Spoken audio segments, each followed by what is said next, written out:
So two classes of overcomers. There's the wheat harvest and the barley harvest. Donc, on a la moisson du froment et on a aussi la moisson de l'orge. Amen. Amen. Then we come to the bread. The bread. Nous venons maintenant au pain. In John chapter 6, verse 35, the Lord says that I am the bread of life. He that cometh to me shall not, he that believeth on me shall not, he that cometh to me shall not hunger. He that believeth on me shall not thirst. Donc, dans Jean 3, verset 36, le Seigneur a dit au fait qu'il est le pain de vie. Celui-là qui vient à lui n'aura jamais faim, et celui qui vient à lui... He that believeth on me shall not thirst. Celui qui croit en lui. Not hunger shall not thirst. Hallelujah. Amen. Donc, celui qui croit en lui n'aura jamais soif, et celui qui vient à lui n'aura jamais faim. Says, I'm the bread that comes down from heaven to give life to man. Je suis la semence, le pain au fait qui vient du ciel pour donner la semence à l'homme. So the Lord, the seed, the Lord, the bread. Donc, le Seigneur est la semence, le Seigneur est également le pain. In relation to the bread, it gives life. Men can eat him and have life. It gives life. It gives healing. It gives deliverance. It gives life. En lien avec le pain, il donne la nourriture, il donne le pain. Les gens reçoivent la guérison, reçoivent la vie en eux-mêmes.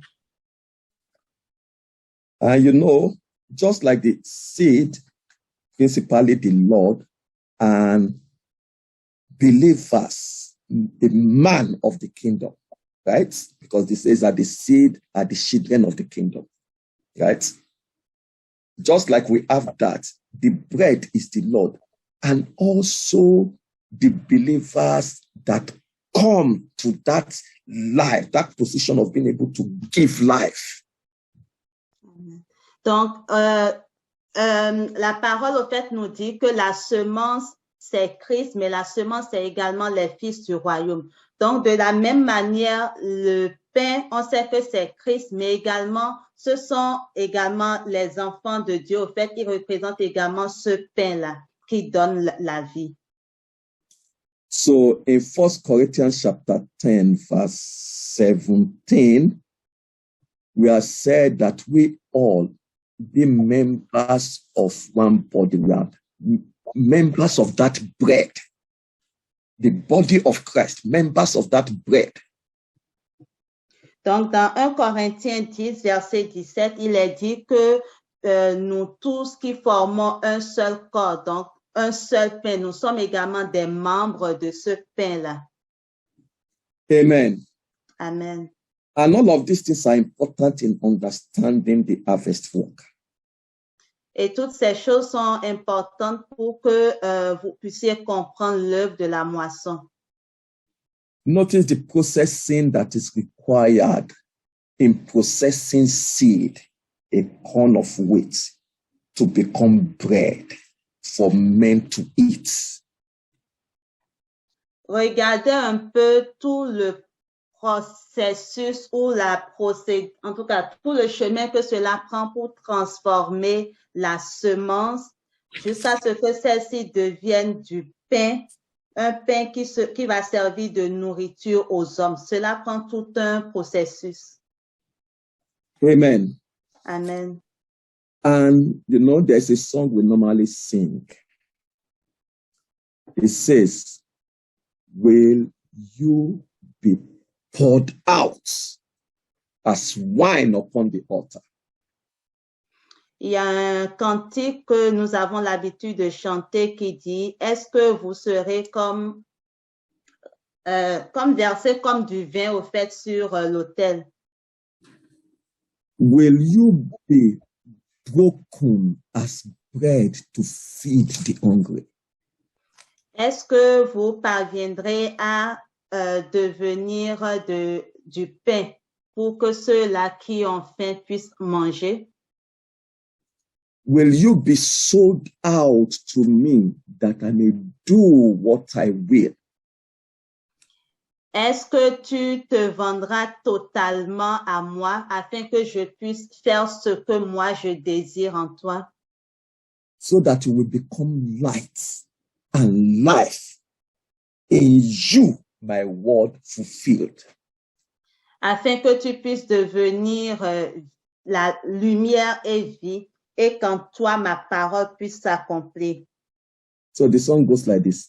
Will you be poured out as wine upon the altar?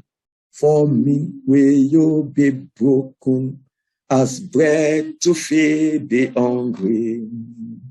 Will you be sold out to me that I may do just as I will, to become light and life in you, my word fulfilled? Amen.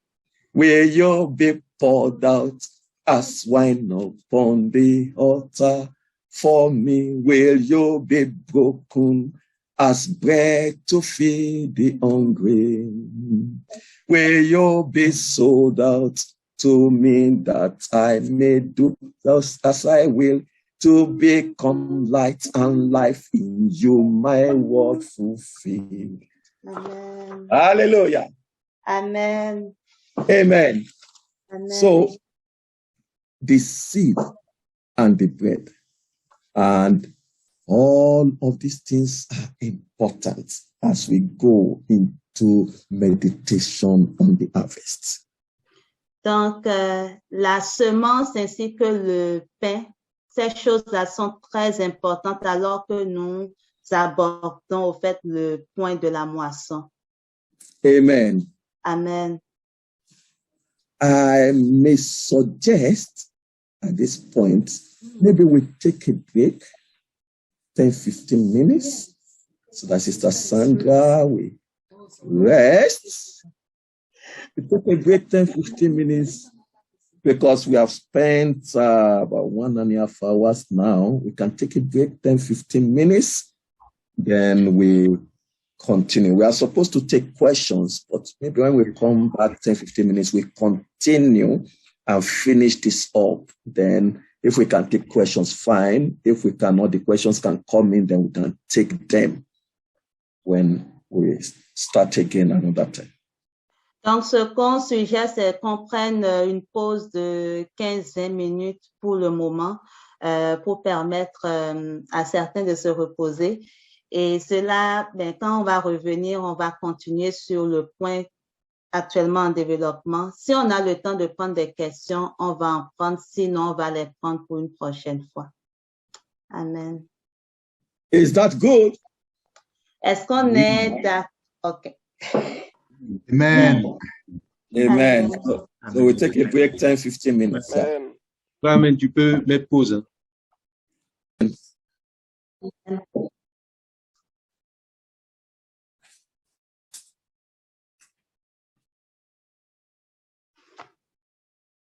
You can Amen. go, brother.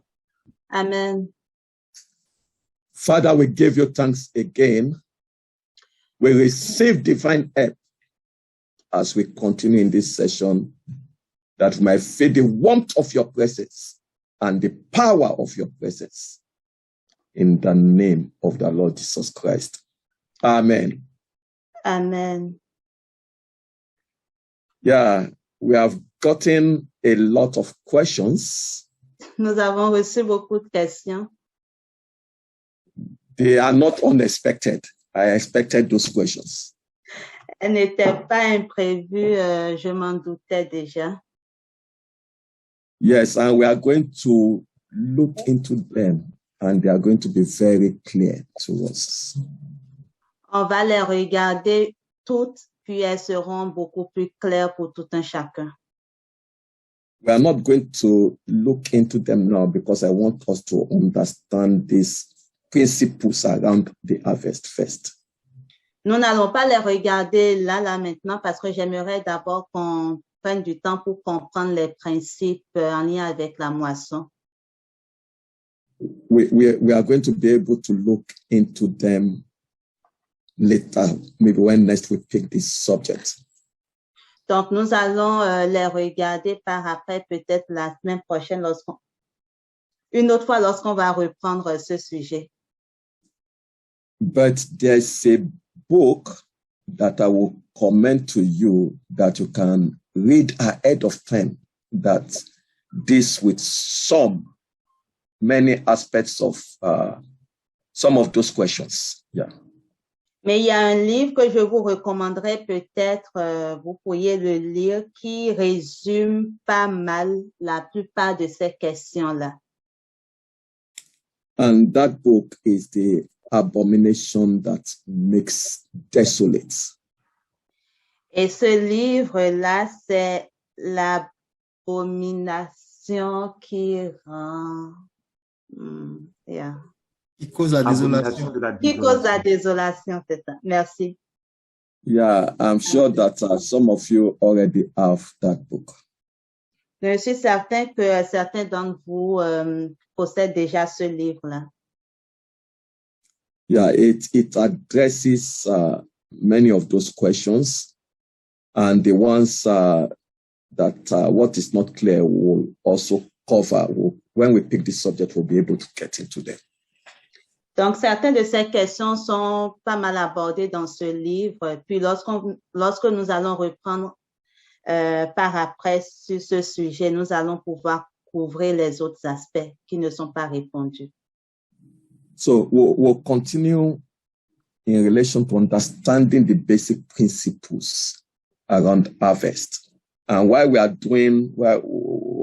looking at this concluding parts, we'll touch on one or two of those questions that is related to this. Donc, j'aimerais qu'on prenne du temps pour comprendre les principes de vérité en lien avec l'œuvre de la moisson. Et alors que nous le faisons, peut-être un peu vers la fin, je prendrai du temps pour toucher quelques aspects qui permettront de répondre à une ou deux de ces questions-là. Amen. Amen. Notice we are looking at the rain, the seed, the bread, and the feast of God, all in relation to the harvest.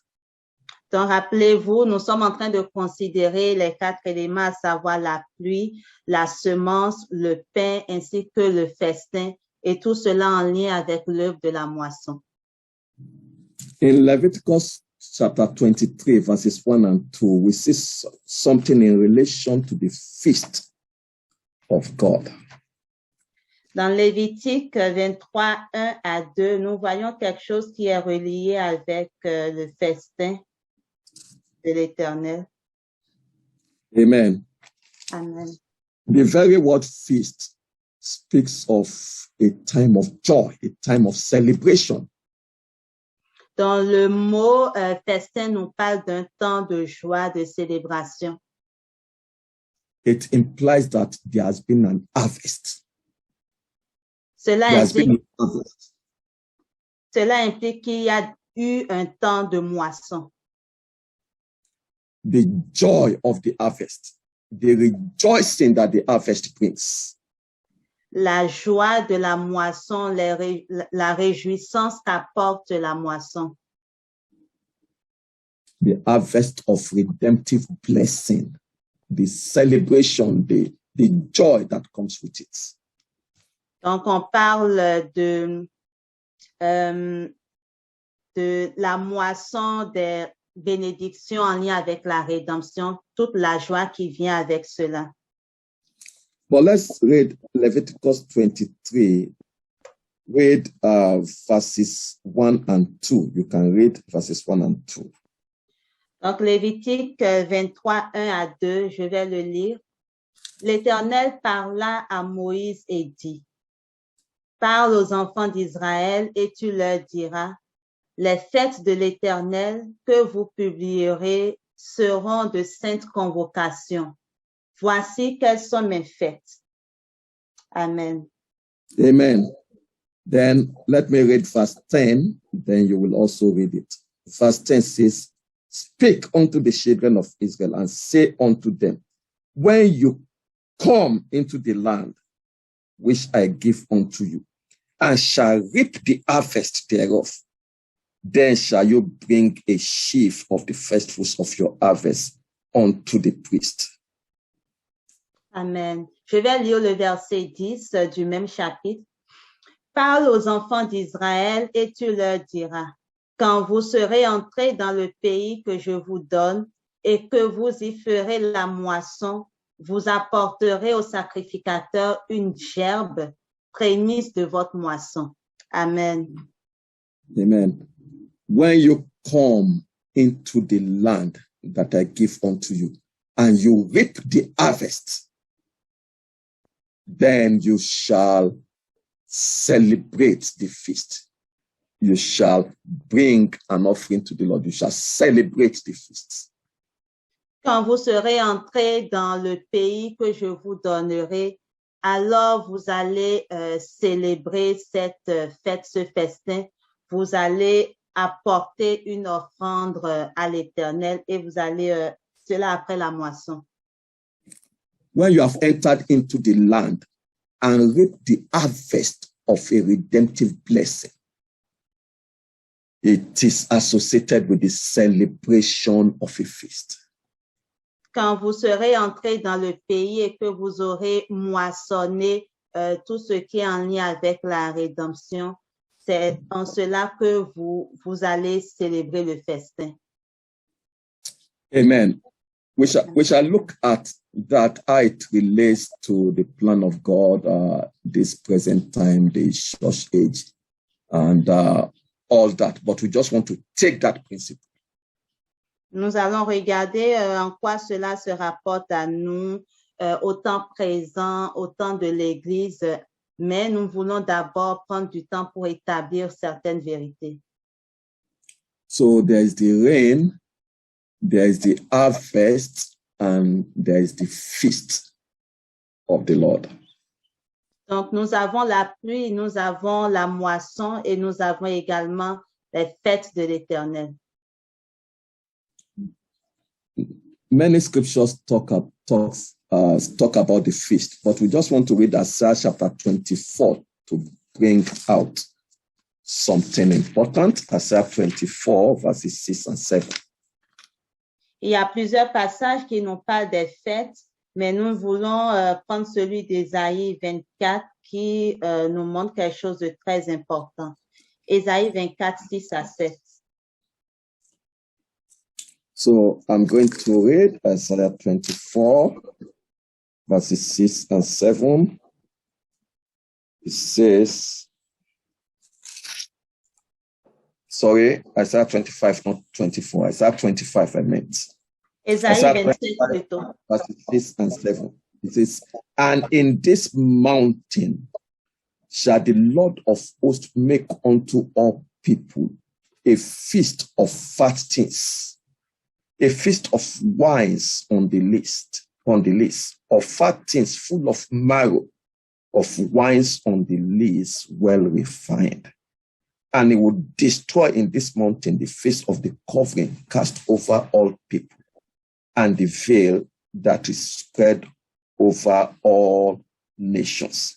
He will swallow up death in victory, and the Lord God will wipe away tears from all faces, and the rebuke of his people shall he take away from off all the earth, for the Lord has spoken it. Isaiah chapter 25, verses 6 to 8. Donc, je le lis, Ésaïe 25, 6 à 8. L'Éternel des armées prépare à tous les peuples sur cette montagne un festin de mets succulents, un festin de vin vieux, de mets succulents pleins de moelle, de vin vieux clarifié.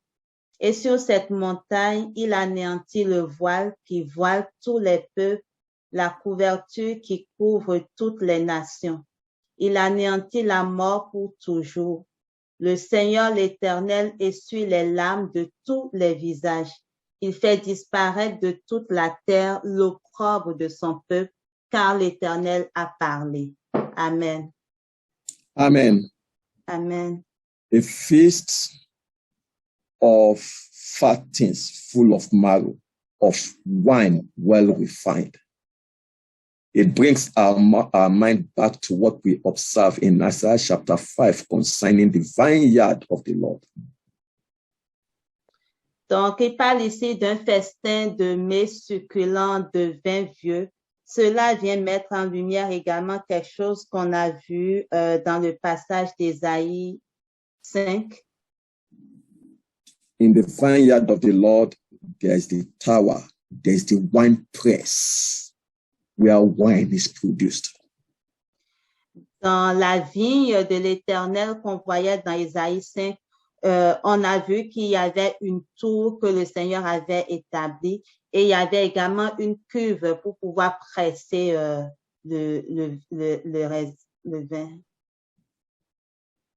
So see the connection between the feast and experiences of redemptive blessing, leading to the swallowing, the destruction of death. Donc, voyez le lien ou la relation entre le festin ainsi que les expériences en lien avec la rédemption qui nous amène jusqu'à l'anéantissement total de la mort. We know that this passage has particular application to the harvest work at this very end of time. Because we see it in 1 Corinthians chapter 15, verse 54. Nous savons que ce passage a une application très pratique dans les temps actuels dans lesquels nous nous trouvons de la moisson en lien avec la fin des temps et ceci en lien avec ce que nous voyons aussi dans 1 Corinthiens 15, verset 54. In 1 Corinthians 15, verse 54 and 55, Paul quotes from this passage in Isaiah chapter 25 in relation to what God will do in us at this time of the end. Dans 1 Corinthiens 15, au verset 54, Paul a cité le passage précédent qu'on voyait dans l'autre passage. Là. Il a cité dans 1 Corinthiens 15 en relation avec ce que le Seigneur va faire en nous en ces temps de la fin. So you can read from verse 53 to verse 55. Donc, on va lire des versets 53 à 55, 1 Corinthiens 15. Je lis. Car il faut que ce corps corruptible revête l'incorruptibilité et que ce corps mortel revête l'immortalité. Lorsque ce corps corruptible aura revêtu l'incorruptibilité et que ce corps mortel aura revêtu l'immortalité, alors s'accomplira la parole qui est écrite. La mort a été engloutie dans la victoire. Amen. Amen. Amen. So that is associated with the harvest work at this time of the end and the feast of God. Donc, cela est associé ou est en lien avec l'œuvre de la moisson en ces temps de la fin et également en lien avec le festin de l'Éternel. We shall be able to put all that in proper perspectives later when we come back to this message later, another time. Donc, nous allons mettre cela beaucoup plus en perspective lorsque nous reviendrons une autre fois sur ce sujet.